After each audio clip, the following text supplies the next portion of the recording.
Hi, welcome back to Garden Dialogue, and this is segment 6 of episode 1. And right now we're up to trust in the word FACTS, which David has created an acronym for. So we're up to T in FACTS. Trust. Tell us about trust, David. Well, trust is a big one, and I think a lot of people have a lot of trouble with this.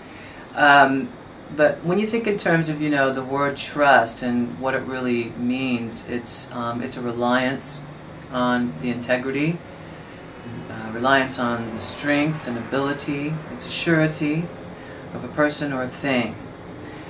It can easily be said that trust is confidence, but that kind of takes it out of the context of how the Course speaks about it. But herein, through our own surrender, is yet another key to happiness. Cause and effect, they're never separate. And although, in my own mind, this world is governed by laws outside of me. A lot of the stuff that, I deal with in what, the Course would call the illusion, which is that world outside. I didn't create that. So my world is governed by the power within me. It's like Carol said to the judge, but Your Honor, I am only, under the laws of God, So I could certainly identify with that. But I truly feel that, I am being self-deceptive if I choose to believe that I actually know what is best for me.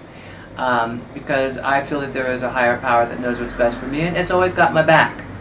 So, no one can truly claim, in my opinion, to be honest if they're not willing to trust. Mm-hmm. I think that that's really where honesty stems from. So my development of trust depends on my lack of judgment, coupled with forgiveness for others and for myself.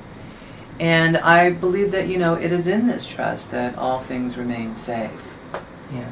And that's really interesting, that you're dishonest if you don't trust, is basically what the Course says, and it makes a lot of sense. It could be a mind twister, though, for some people. Yeah. It is sort of a mind twister.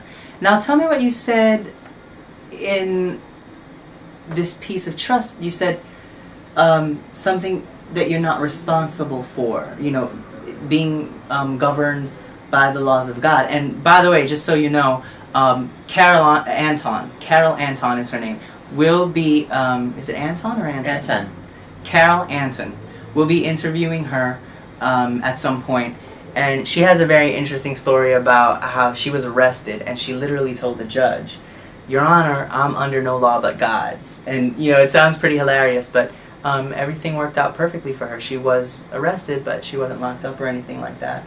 Obviously, We're she going has to a lot of trust. We're going to talk about that with Carol, And the specifics. It's going to point out the real hypocrisy that goes on within the judicial system.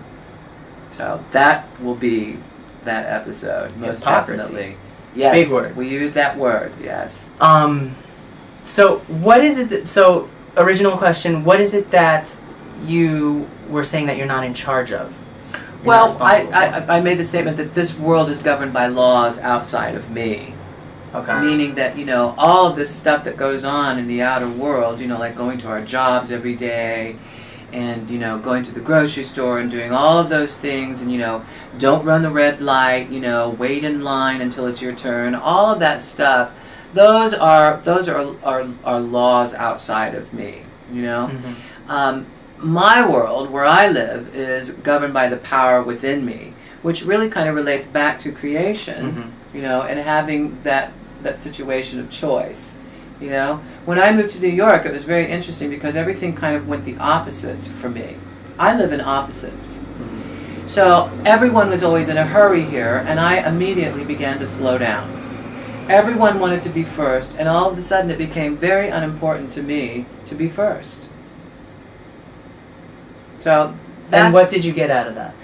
I got a great sense of what I want to say, it made me feel more at ease. It made me feel more relaxed.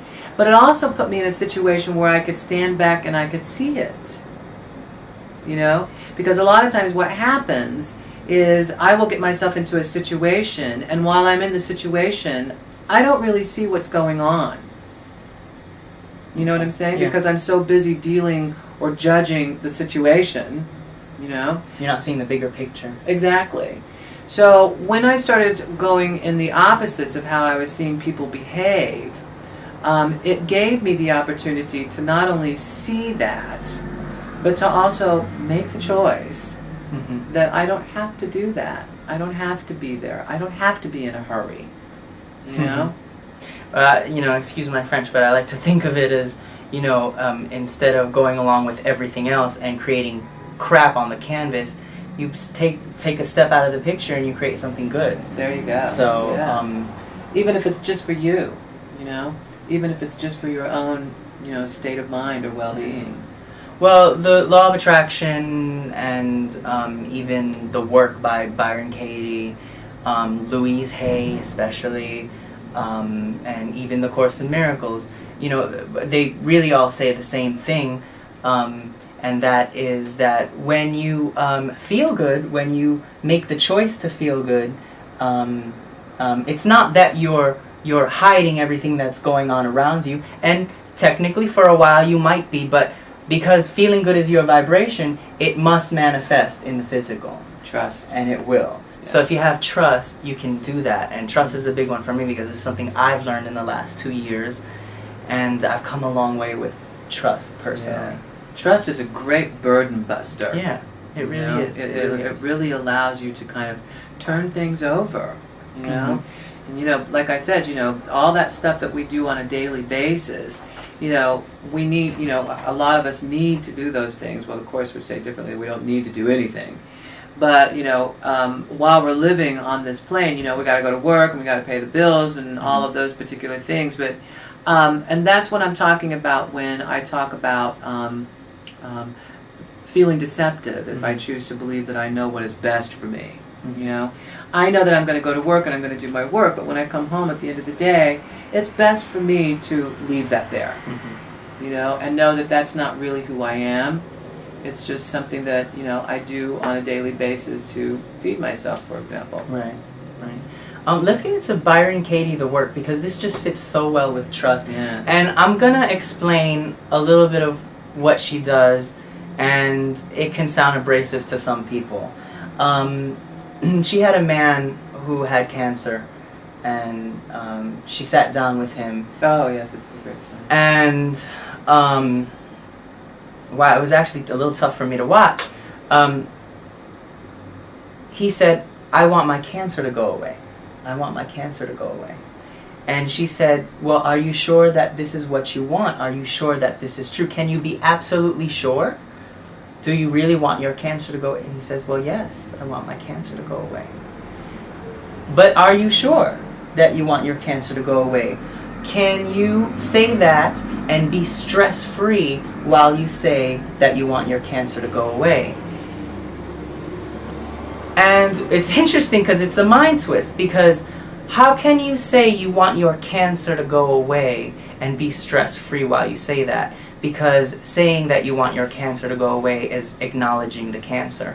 And if every thought is a creation and you're acknowledging the cancer, then your cancer is going to get bigger and bigger. And in fact, this is what was actually happening to him.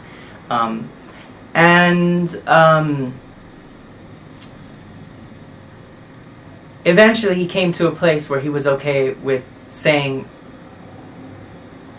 I'm okay with my cancer. And he thought of many different reasons. What was one of the reasons?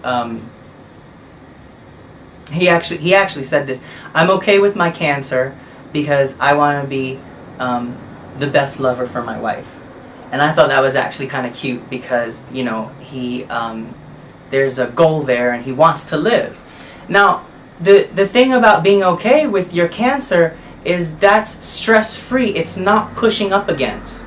You're not pushing up against anything. And believe it or not, being okay with your cancer is a great start to actually letting it go away.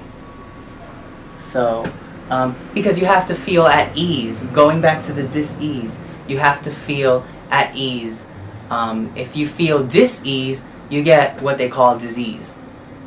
So, I thought Trust and Byron Katie went really well with that. Just trust and be okay with it, and stop the dis-ease, because we actually bring it upon ourselves. And that's a hard one for people because, you know, people want to take responsibility for the great things that happen to them and say that they created it. They don't really want to say it for the bad things that happen to them.